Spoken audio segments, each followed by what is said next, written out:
अस्सलामुअलैकुम। ये मददगार मलिर सिटी की मदद से हमें जो है हमारी बाइक जो चोरी हो गई थी वो मिल चुकी है। ये आप देख सकते हैं, ये बाइक हमें अंदर मिली है और ये मलिर सिटी की पुलिस की मदद से सब कुछ हुआ है। हमें 15 की कॉल मिली, 2:30 बजे से हमारी मोटरसाइकिल स्नैच हुई और 80,000 कैश।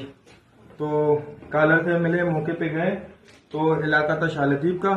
हमने बेस पे बताया, नोट कराया बेस वालों को, तो बिल्कुल हमारे साथ ही था। हम मौके पे गए तो काली प्लाट में ये बाइक खड़ी है भाइयों की, तो इनको ये बाइक हम लोगों ने रिकवर करके दी है, लेकिन यहाँ पे बंदे मौजूद नहीं है। ठीक है, ये भाई है हमारे, ये बाइक है, इसकी बाइक है, ये भाई की बाइक है। बताएं भाई।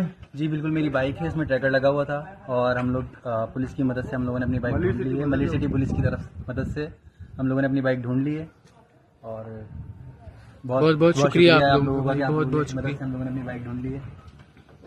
नहीं, मुझसे पूछे प्लाट किसका है।